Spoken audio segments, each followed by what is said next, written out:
ስሜ ረዳት ኮሚሽነር ያህያ አብሰታር ይባላል። የሐረሪ ፖሊስ ማሰልጠኛ ተቋም ዳይሬክቶሬት ዳይሬክተር ነኝ። ስልጠናው የት መሆን አለበት የሚለውን ለመወሰን ትንሽ ዲላንስ ነበረ እና የተለያዩ ቦታዎች እንደ አማራጭ ተቀምጠው ነበረ።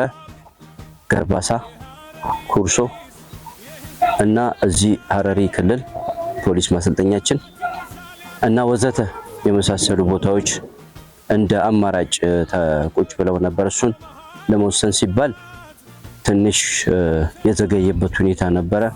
አሁን መጨረሻ በክልላችን አማካኝነት ውሳኔ ሲሰጥ የሐረሪ ፖሊስ ማሰልጠኛ ተቋም ስልጠና ሲመጣ ሌላ ቦታ ሄዶ ውጪ ከመመልከት ከማየት ባለን ፖሊስ ማሰልጠኛ ባለው ከችግሩ ጋር በመሆን ችግሩን ተጋፍጠን እዛ እንድናሰለጥን በክልላችን የተወሰነ ስለሆነ በዛ መሰረት ከነ ችግሩ ገብተናል። እነኚህን 10ኛ ዙር ፖሊስ ምልምል አዲስ ምልምሎችን ይዘን ስንገባ በርካታ ችግሮች ነበሩት። ውስጥ ስትገባ በተለይ የሚታዩ ውጪም የሚታዩ ነገሮች የበለጠ ደግሞ ውስጥ ስትገባ ፈንተው ብለው የሚወጡ ነገሮች አሉ። እነሱን ጉዳዮች ላይ ያንን በመወጣት ረገድ እዛ ፖሊስ ማሰልጠኛ አመራሩና ማኔጅመንቱ የሐረሪ ፖሊስ ኮሚሽንም እንደ ኮሚሽን እና እንደ ክልልም ማለት ነው ብዙ ሰዎች እና ብዙ አካላት ተሳትፈውበታል። ያንን ፖሊስ ማሰልጠኛ እንዲሸት ማለት ነው። ፖሊስ ማሰልጠኛው ከነበረበት ደረጃ እንደው ባይደርስም አትሊስት ፖሊስ ማሰልጠኛው ትንሽ ሰው እንዲሸት እንደ ማሰልጠኛ እንዲሆን ትልቅ ሚና በክልሉ ያሉ በየደረጃ ያሉ የመንግስት አካላትና ሴክተር መስሪያ ቤቶች ግለሰቦችም ሳይቀር ተሳትፈውበት ሰልጣኙም የማሰልጠኛው ማህበረሰብም በጋራ ተሳትፈንበት ብዙ ሳክሪፋይስ ከፍለንበታል፣ መስዋዕትነት ከፍለንበታል በፖሊስ ማሰልጠኛው ማለት ነው። በትምህርት በኩል የህግ ትምህርቶችን አጠናቀዋል እና ወደ ፖሊስ ሳይንስ የገቡበት ሁኔታ ነው ያለው።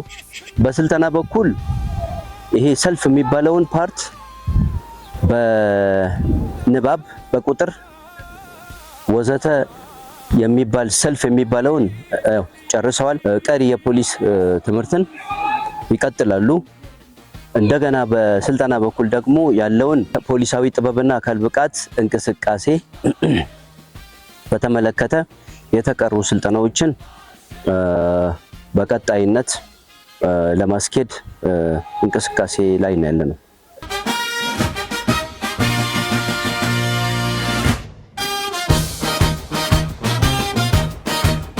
ኮማንደር ደለኝ እንደቡ እባላለሁ። የሐረሪ ፖሊስ ኮሚሽን ማሰልጠኛ ተቋም ወታደራዊና አካል ብቃት ክፍል ኃላፊ ነኝ። ያው እንደሚታወቀው የሚሊቴሪው ክፍልና የሲቪሉ ዓለም የተለያዩ ዓለሞች ናቸው።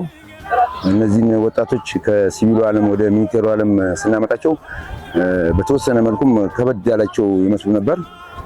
በሂደት ግን ወደ ስልጠና ውስጥ ከገቡት ጊዜ ጀምሮ እንቅስቃሴዎችን ከጀመሩበት ጊዜ ጀምሮ እስካሁን ባሉበት ደረጃ ላይ በእንቅስቃሴ ብዙ ለውጦችን እያየንባቸው የሄደባቸው ሁኔታዎች አሉ እና አሁንም እንደሚታዩት ጥሩ አቋም ላይ ከነበራቸው ውጫዊ ባህሪ ተመልሰው ወደ ፖሊሳዊ ባህሪነት የመግባት ሁኔታዎችን እያሳዩን ነው።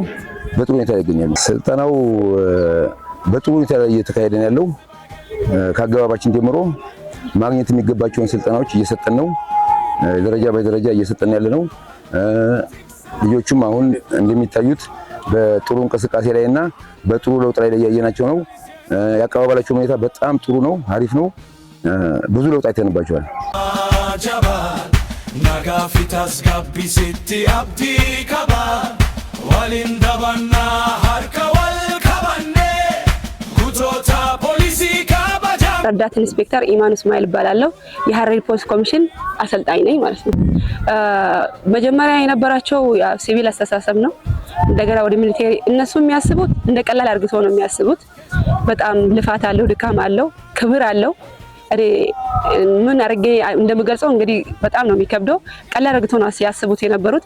ለፖሊስ በጣም ትኩረት ሰጥተው አስቦ አልሞ ነው አሁን እየሰሩ ያሉት በጥንካሬ በወኔ ማለት ነው። እስካሁን ድረስ እዚሁ አካባቢ ሆነው ቅርብ በራሳቸው ማሰልጠኛ ነው እየሰለጠኑ ያሉት። እዚሁ ቅርብ ሆነው አንድ የከዳብን ምልምል የለንም። ምክንያቱም በፍቅር የያዝናቸው፣ በደስታ የያዝናቸው፣ በአንድነት የያዝናቸው በራሳቸው አሰልጣኝ፣ በራሳቸው ሀገር፣ በራሳቸው ሰው ነው እየሰለጠኑ ያሉት። ስልጠና በወታደራዊ ስልጠና ብቻ አይደለም፣ በአይምሮ ትምህርትም እየተሰጠነ ያለው በቀለም ትምህርት ማለት ነው። ጠዋት የቀለም ትምህርት ነው የሚማሩት፣ ከሰዓት ላይ ደግሞ ወታደራዊ ስልጠና ነው የሚሰለጥኑት እና በጣም እጅግ በጣም ለውጥ ነው ያላቸው። እኔ እንደዚህ አይነት ሰልጣኝ አይቼም አላውቅም።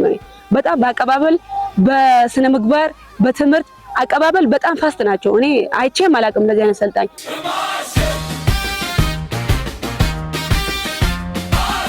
ስሜ ምልምል ፖሊስ ተስፋውን ዘመዴ ይባላለሁ። የመጣሁት ከአባዲር ወረዳ ቀበሌ 5 ነው። ሲቪል ህይወት ወደ ፖሊስ ህይወት ስመጣ በጣም እንደዚህ አልመሰለኝም ነበር። በቃ የሆነ ቀለል አድርጌ ነበር ያሰብኩት። ፖሊስነት እንዲህ በቀላል የሚሰራ ነበር እኔ ድሮ ብዬ ማስበው በጣም ቀላል ነበር የሚመስለኝ። ግን ከገባው በኋላ ራሴ ላይ ያየሁትም ለውጥ አለ። ፖሊስነት ስልጠናውም በጣም ደስ ይላል። ስንገባም በሞራል ነው የገባ ነው። አሁንም እየሰራን ያለ ነው በሞራል ነው እየሰራን ያለ ነው።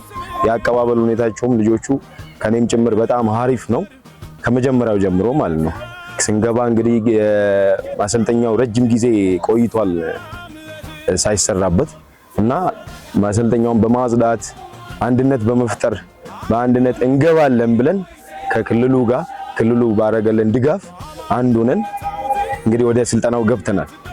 በበኩል ስልጠናውን በፐርፌክት ሁኔታ ጨርሳለሁ ብዬ አስባለሁ። መጀመሪያ ሲገባ ሁላችንም የሆነ በመጀመሪያ ሰዓት ደክመን ነበረ እና እየተላመድነው ስንመጣ በጣም ይበልጥኑ ሞራል የሆነን ድጋፍ እየሆነን መጣ እና ሁሉም ምልምል ፖሊስ በሞራል ነው እየሰራ ያለው።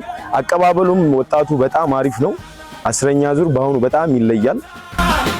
አንድ ላይ ወደሪ ፖሊስ የንዘብጋሻ ምልምል ፖሊስ ሴት ልዩ ተካልኝ ይባላል። እኔ የመጣሁት ከሐኪም ወረዳ ከቀበሌ 19 በተለምዶ ሀማሪሳ ተብሎ ከሚጠራው አካባቢ ነው የመጣሁት። እዚህ በመሆኑ ደስ ብሎናል። ምክንያቱም በራሳችን አሰልጣኞች በራሳችን ክልል ላይ አየሩም ሳይቀየርብን እየሰራን እንገኛለን። አሁን ላይ ጥሩ ሁኔታ ላይ ነን ብዬ አስባለሁ። ፍላጎቴና ፈቃደኛ ሆኜ ነው የተቀጠርኩት። አሁን ላይ ሙሉ በሙሉ ማለት ይቻላል ለፖሊስ ያለኝ አስተሳሰብ ተቀይሯል።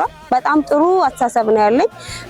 ፖሊስ ማለት ሌሎቹን ወገኖቹን ማህበሩን የሚያገለግልና ቅድሚያ የሚሰጥ መሆኑን ተምሬያለሁ።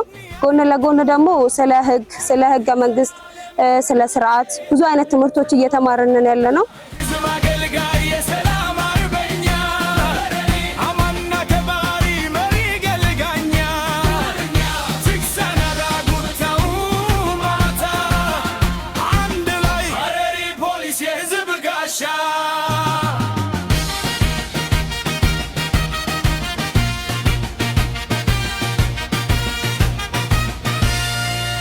የህዝብ ሰራ